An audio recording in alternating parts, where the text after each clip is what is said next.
Parte 2. Trilhando o caminho da sabedoria. Orientação em áreas cinzas. Se, porém, algum de vós necessita de sabedoria, peça a Deus, que a todos dá liberalmente e nada lhes impropera, e ser-lhe-á concedida. Peça-a, porém, com fé, em nada duvidando. Pois o que duvida é semelhante à onda do mar, impelida e agitada pelo vento. Tiago, capítulo 1, versículos 5 e 6. A maioria dos crentes quer saber a vontade de Deus em áreas em que não há certo ou errado, nem branco nem preto, moralmente falando. Porém, buscam a vontade de Deus para tais decisões, profissionais, afetivas, ministeriais, familiares, como se houvesse um caminho certo e um caminho errado. Já vimos como essa preocupação não é sadia. Agora partiremos para a forma como a teologia nos ensina a tirar das Escrituras diretrizes para as áreas nas quais ela não explicita o que fazer. Na verdade, como a maioria de nossas decisões se refere a atitudes sobre as quais a Bíblia não tem resposta clara, precisamos saber como agir. Não é verdade que temos liberdade para fazermos o que quisermos, como se nossas escolhas não expressassem o que é santo ou o que é pecaminoso.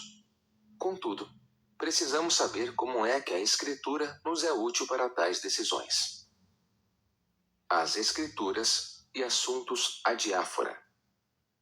A palavra adiáfora significa aquilo que nem é obrigatório, nem é proibido. Aquilo que é moralmente indiferente. Esse termo tem sido usado no meio teológico para se referir a casos em que não há certo ou errado em si mesmos. Estudar nesta ou naquela faculdade, morar nesta ou naquela cidade, comprar esta ou aquela casa, são opções que podem estar atreladas a motivações pecaminosas ou não.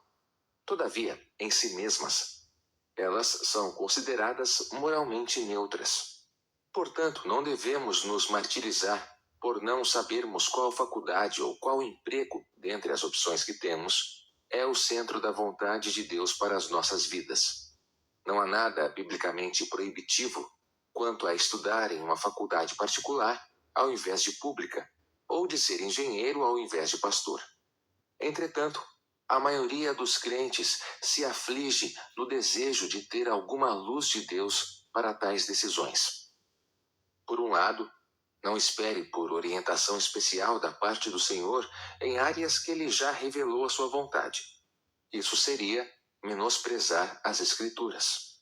Por outro lado, não pense que Ele lhe dará as coordenadas para cada decisão específica de sua vida. As Escrituras são a norma para que tomemos decisões a partir de princípios bíblicos. A Confissão de Fé de Westminster, 1646, é um documento reformado que traduz essa preocupação com as seguintes palavras: todo o conselho de Deus concernente a todas as coisas necessárias para a glória dele e para a salvação, fé e vida do homem, ou é expressamente declarado na Escritura, ou pode ser lógica e claramente deduzido dela. A Escritura nada se acrescentará em tempo algum, nem por novas revelações do Espírito, nem por tradições dos homens. Reconhecemos, entretanto, ser necessária a íntima iluminação do Espírito de Deus para a salvadora compreensão das coisas reveladas na palavra, e que há algumas circunstâncias quanto ao culto de Deus e ao governo da Igreja, comum às ações e sociedades humanas, as quais têm de ser ordenadas pela luz da natureza e pela prudência cristã, segundo as regras gerais da palavra, que sempre devem ser observadas. E 6. De acordo com esse parágrafo, as questões adiáforas precisam ser avaliadas pela luz da natureza e pela prudência cristã, segundo as regras gerais da palavra. Isto é, a partir das diretrizes gerais da Escritura, os cristãos tomam decisões pesando as circunstâncias e conforme a sabedoria do alto. Como fazer isso? Como podemos utilizar os princípios gerais da Escritura para decisões aparentemente indiferentes? Quero extrair um exemplo baseado nas perguntas que Sinclair Ferguson, suscita a partir de textos como Primeira Carta aos Coríntios, capítulo 6, versículos 9 a 20, e capítulo 10, versículo 23, e capítulo 11, versículo 1. Esse meu exemplo levará em consideração as várias realidades da vida no exterior, que eu presenciei enquanto morava nos Estados Unidos da América. Vale lembrar que no capítulo 6, Paulo está tratando da sexualidade claramente imoral, enquanto no contexto do capítulo 10, Paulo estava tratando do problema de poder ou não comer carnes sacrificadas a ídolos. Isto é, era comum obter carnes em mercados que já haviam sido utilizadas em sacrifícios pagãos. A pergunta que dividia partidos entre os coríntios era: pode ou não pode? É pecado ou não comer essa carne? Vamos ampliar essa situação à vida nos Estados Unidos. A primeira pergunta que podemos levantar dessas passagens deve ser: é lícito? Primeira Carta aos Coríntios, capítulo 6, versículo 12, capítulo 10, versículo 23. Paulo proibira aos coríntios a participação em festivais religiosos pagãos, onde o crente se faria participante da idolatria. Primeira Carta aos Coríntios, capítulo 10, versículos 14 a 22. Qualquer decisão precisa, primeiramente, passar pelo crivo da moralidade. Se algo é ilícito, imoral, então não pode ser uma opção viável para cristãos. Lembro-me de ouvir cristãos empolgados por trabalhar nos Estados Unidos da América, que se iludiam, ou apenas se faziam de ingênuos, com o fato de terem recebido visto por 10 anos. Acontece que o visto era válido apenas para múltiplas viagens curtas no prazo de 10 anos, não para permanência contínua.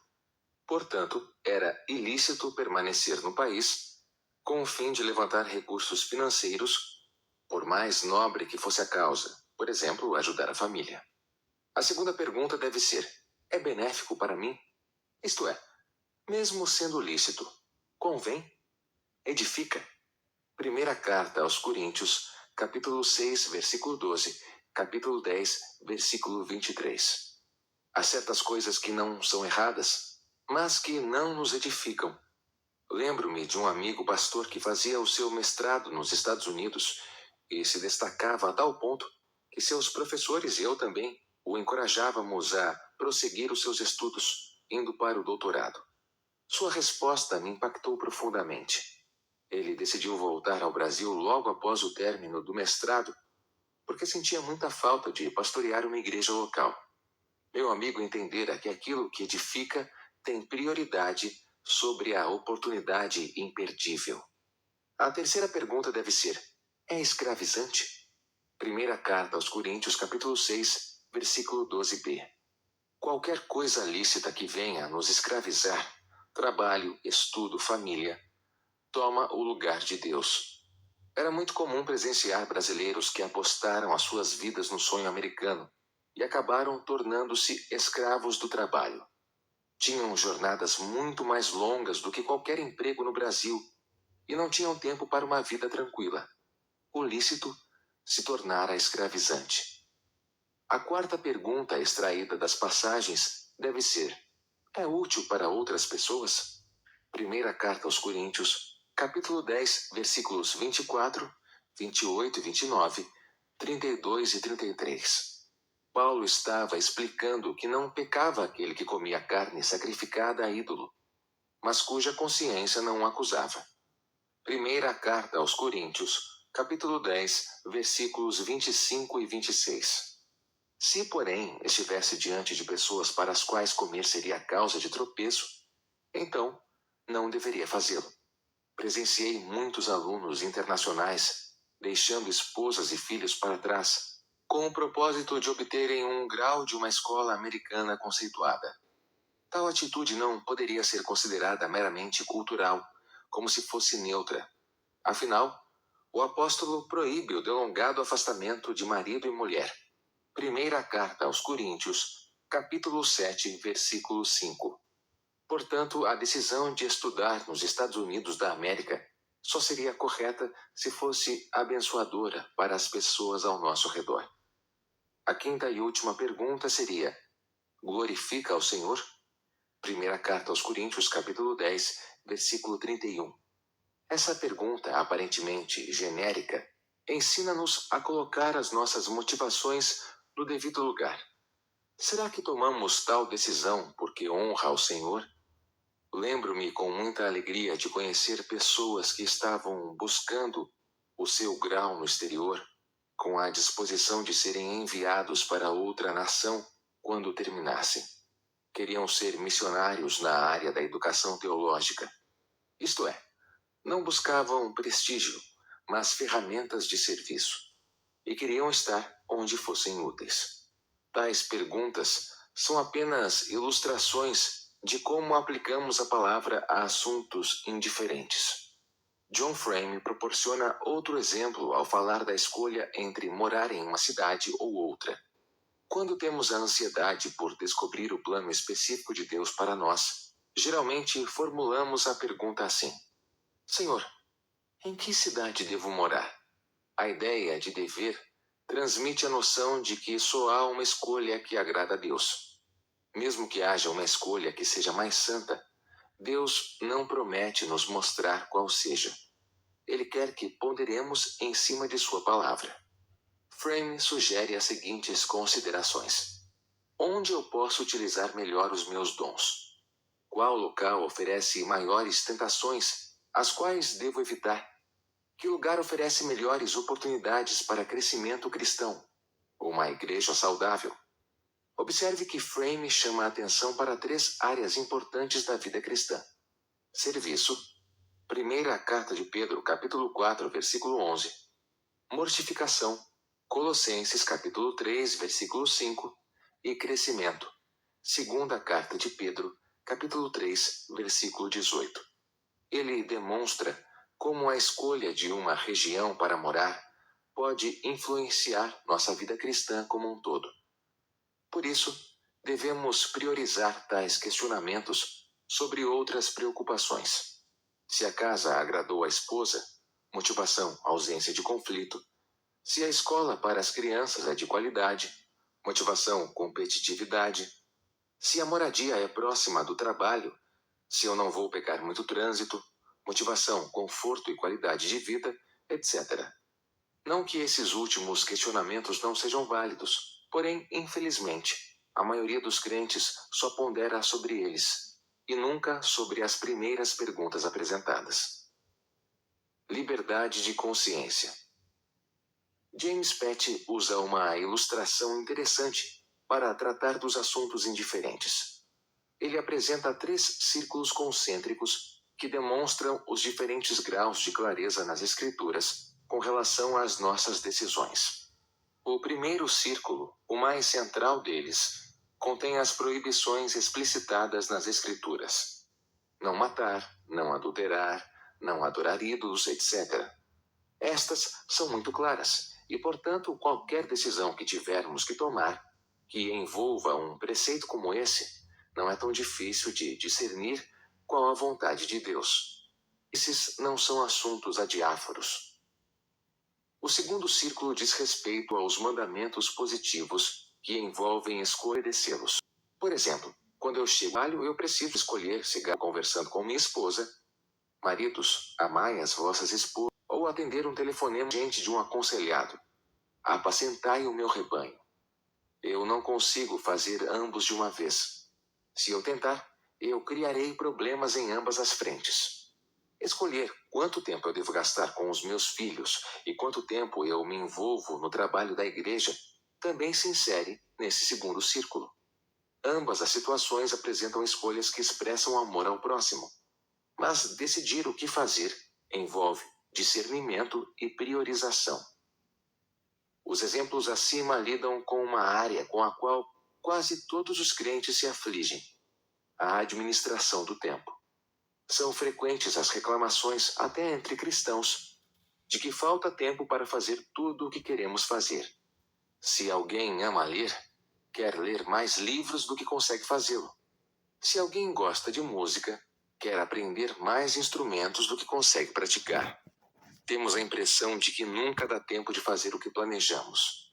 E quando você expressa a sua frustração por não conseguir fazer tudo o que quer, Alguém sempre brinca: o que você faz da meia-noite às 6 da manhã? Ao pensar assim, demonstramos que nossa expectativa para nós mesmos está dissonante com o tempo que Deus nos disponibilizou. Nosso senso do que devemos fazer é diferente do de Deus. Carecemos de maior discernimento para decidirmos o que é possível fazer e o que não é. Essa é a sabedoria exigida nas decisões relacionadas ao segundo círculo. O terceiro círculo, ilustrado por James Petty, que circunda os outros dois, adentra a esfera da liberdade cristã. Esses são os assuntos indiferentes, nos quais não há preferência de Deus quanto ao que escolhemos. Há decisões dentro dessa esfera que ninguém discute se é vontade de Deus ou não. Que par de meias eu escolho usar, ou que tipo de cozinha internacional eu escolho para o jantar. Porém, há outras práticas dentro dessa terceira esfera que sempre foram motivo de controvérsia entre cristãos. Consumir bebida alcoólica, dançar, ouvir certas músicas, ocupar cargo político, etc. Uns sempre impuseram regras para não praticá-las. Outros tentaram defender sua legitimidade. Em questões como essas, a Confissão de Fé de Westminster tinha uma preocupação muito grande em salvaguardar a liberdade de consciência para assuntos que a Escritura não proibisse explicitamente. Só Deus é Senhor da consciência, e Ele deixou livre das doutrinas e mandamentos humanos que em qualquer coisa sejam contrários à sua palavra. Assim, crer em tais doutrinas ou obedecer a tais mandamentos como coisa de consciência é trair a verdadeira liberdade de consciência. Capítulo 20, parágrafo 2. De acordo com G. I. Williamson, esse trecho da Confissão nos ensina que Deus é o Senhor da consciência e sua palavra é a regra, de que regras humanas não devem prender a consciência e que é pecaminoso sujeitar-se a tal escravidão. O que isso nos ensina é que os escandalizados por tal prática não podem tornar pecaminoso o que a Bíblia não coloca no primeiro círculo. Por outro lado, quem não se escandaliza não pode praticar algo sem a preocupação com o bem-estar do escandalizado. Há, portanto, duas lições no âmbito da liberdade de consciência que precisamos refletir. A primeira é que não podemos ferir a liberdade alheia, impondo regras que são reflexo de nossos padrões e costumes, antes que princípios morais eternos. A segunda lição, muito bem destacada por Petty, é que mesmo em áreas indiferentes, as motivações nunca são indiferentes. Podemos pecar ao fazer algo indiferente simplesmente porque nossa motivação não é santa: escandalizar o próximo. Percebe-se assim que precisamos ser cuidadosos com nossas decisões até nessas áreas acinzentadas. Começando a encontrar o caminho. A primeira parte do livro nos apresentou o dever de crescer no conhecimento da vontade preceptiva e na submissão à vontade decretiva. Esse é o espírito da oração paulina pelos Colossenses. Não cessamos de orar por vós e de pedir que transbordeis de pleno conhecimento da sua vontade, em toda a sabedoria e entendimento espiritual, a fim de viverdes de modo digno do Senhor, para o seu inteiro agrado. Colossenses, capítulo 1, versículos 9 e 10. Conhecer plenamente a vontade de Deus implica em ter uma vida moralmente digna do nome que carregamos. Vontade de Deus está relacionada à santidade. Quanto às áreas específicas da vida, alvo da maior preocupação entre evangélicos, Deus não nos revela os seus planos para a nossa vida particular. Porém, não nos deixa sem norte. Meu propósito até aqui não foi negar que Deus nos dirige em nossas decisões. Deus tem prazer em nos instruir e aconselhar quanto ao caminho a ser seguido. Salmo 32, versículo 8. Simplesmente questionei que esperar respostas prontas e ditadas por Deus seja uma expectativa sadia. Ao invés disso, A linguagem bíblica é de pedirmos ao Senhor por sabedoria. Tiago capítulo 1, versículo 5. Precisamos de sabedoria para saber se dar dinheiro a um pedinte na rua é sinônimo de acudir o necessitado. Efésios capítulo 4, versículo 28. Para saber quando ficar calada é sinônimo de submissão da mulher ao seu marido. Primeira carta de Pedro, capítulo 3, versículos 1 e 2. Como agir para que pais não levem seus filhos à ira. Efésios, capítulo 6, versículo 4. Como servir ao Senhor como ao Senhor. Colossenses, capítulo 3, versículo 23. Sem fazer do trabalho um Deus. Quando responder ao insensato e quando não responder. Provérbios, capítulo 26, versículos 4 e 5. Enfim, sabedoria é necessária para que saibamos discernir o que agrada ao Senhor, pois cristianismo não é um conjunto de regras moralistas. Amar o próximo como a si mesmo não é um mandamento que você consegue ticar ao final do dia, como se o tivesse cumprido plenamente. Amor é algo em que se cresce em conhecimento e discernimento, para sermos agradáveis a Deus. Filipenses, capítulo 1, versículos 9 e 10.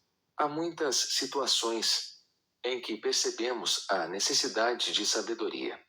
O que é prioridade comprarmos na atual situação de nossa vida? Quanto posso gastar em um imóvel ou carro sem demonstrar ganância? Que tipo de educação devo dar ao meu filho? Como equilibrar o tempo com a esposa e filhos e as demandas do trabalho? O que devo dizer especificamente a uma pessoa que busca meu conselho em meio a muito sofrimento? Em todas essas situações, procuramos quais preceitos bíblicos são plausíveis e como aplicá-los àquela ocasião. Sabedoria é a habilidade de aplicar os preceitos do Senhor às circunstâncias da vida. O sábio é aquele que sabe tomar um mandamento bíblico e particularizá-lo, isto é, mostrar a sua relevância para determinada situação específica. No Novo Testamento, Deus nunca nos chama para buscar sua vontade, mas sim para buscar seu reino e fazer sua vontade. Temos de apagar do nosso vocabulário a expressão não bíblica e enganadora descobrir a vontade de Deus. Em vez de falar sobre buscar a vontade de Deus, devemos falar em seguir a direção de Deus. Esse corretivo de Walt McGregor é muito pertinente diante da constante confusão de expressões. O que o Novo Testamento nos ensina é que Deus nos dirige por intermédio da sabedoria que vem dele. Sabedoria deve ser um pedido de oração constante, não somente um clamor por socorro na hora tensa da decisão. Se até o homem perfeito, que era Jesus, precisava crescer em sabedoria, Lucas capítulo 2, versículos 40 e 52, muito mais nós precisamos crescer em sabedoria. James Patch destaca aqui: sabedoria é mais miraculosa e sobrenatural do que qualquer profecia ou revelação diretamente inspirada.